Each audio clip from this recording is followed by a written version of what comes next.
Hi there, hi, we are Pablo and Anne from Tango Space, where we help men and women in London and in Paris to move better, express themselves, meet friendly people, and have a lot of fun with our tango lessons. And in this video, we want to teach you a very cool movement that you can use when the music gets a little bit faster or in your tango vals. Yes, it's a very nice move because we can change the dynamics and create more energy by dissociating together at the same time. And you will see the two of us are playing with the dynamics together, so it feels really cool to dance and very, very powerful.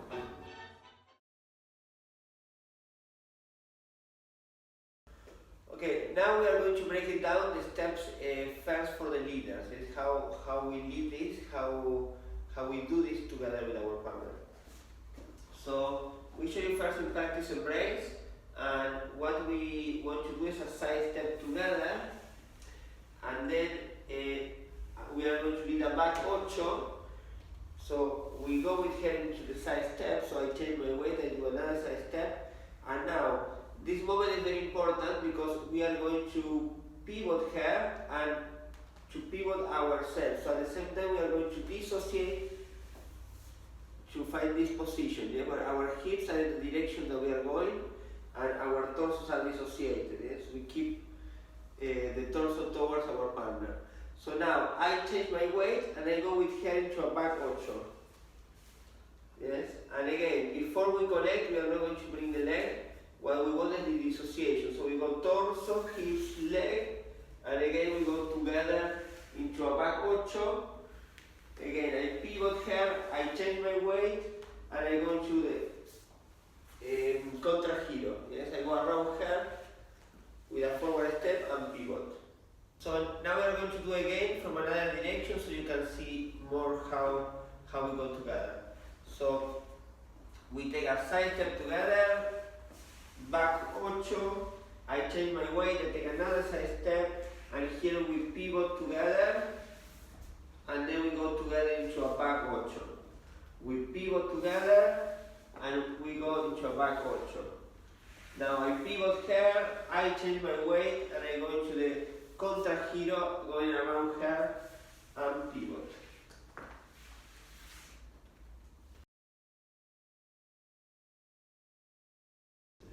Now let's look at the steps broken down for the ladies, for the followers. So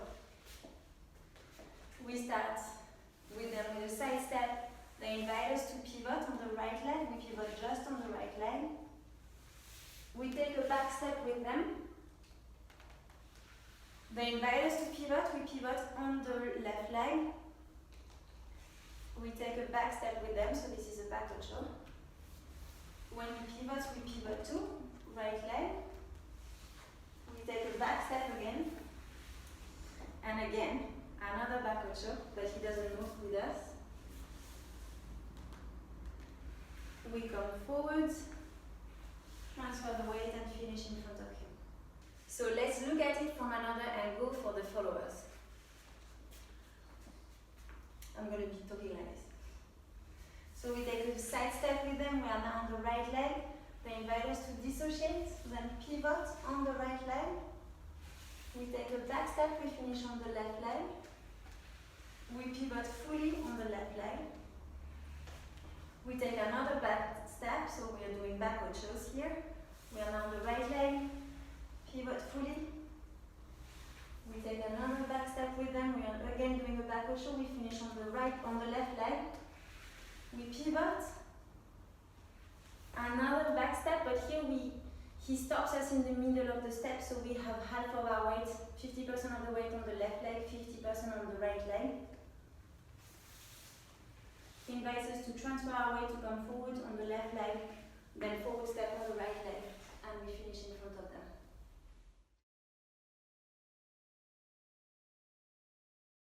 Okay, so now I would like to give 2 tips for the leader. So the first tip is when you are going into the back ocho, yeah? Because we are not used to use much back ochos in the dance, but in this particular movement, yes, because we want to create more dynamic. So here, when you go into the back ocho, we need to stretch the leg, yes? Stretch the leg and not to fall into the step. If not, stretch the leg and keep the level of your body always the same. that I would like to give you is when you go into the side step and you are pivoting here and you need to pivot yourself. So it's very important to put the feet in the direction that you are going. If you do not pivot, it's going to be tricky and you are going to lose your balance in this moment. So here, when you are pivoting here, you need to pivot yourself to find this position and to be ready to the first back ocho.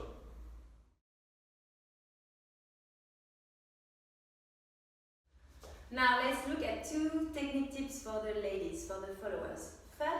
The first one is about the position of your hips in your ochos, in your pivoting. So we take a side step. Here he is inviting us to dissociate and then pivot to start the back ocho. We need to make sure that we end up with our hips, our toes, our knees aligned and perpendicular to his hips. In those moments it's very tempting to go here. You see my hips are diagonal compared to his hips. I want to really make an extra effort to be perpendicular to his hips. And then we go back and here is the same thing.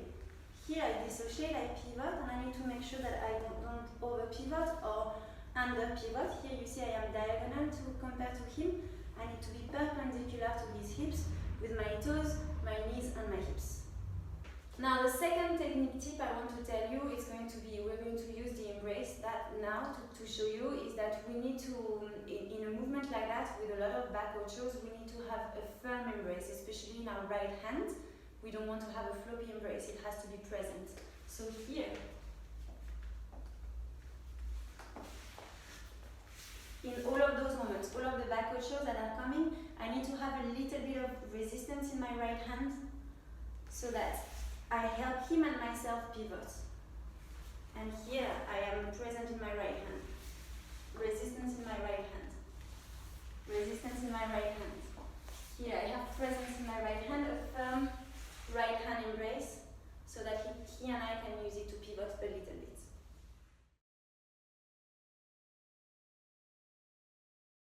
Now we are going to have a look of how we do this in the close embrace, yes? Because for this moment we need a lot of dissociation, we need a flexible embrace to give more space to each other.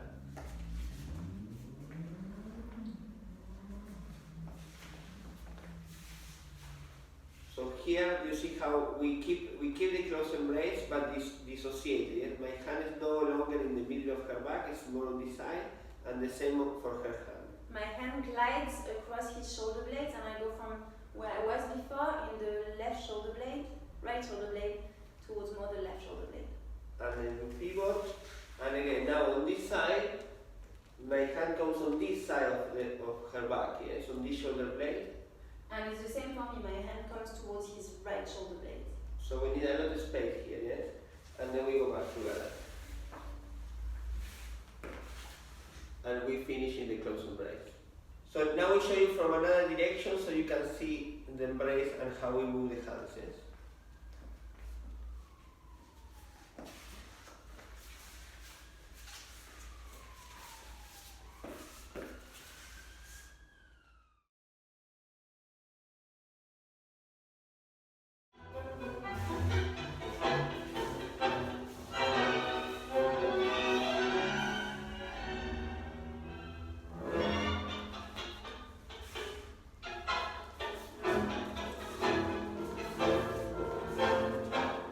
We have another video that we did a while back about how to do the flexible embrace and how to open and close in a smooth way while you are dancing. So we will put it in the comments below so you can have a look at that if you need help with opening and releasing the embrace in the dancing.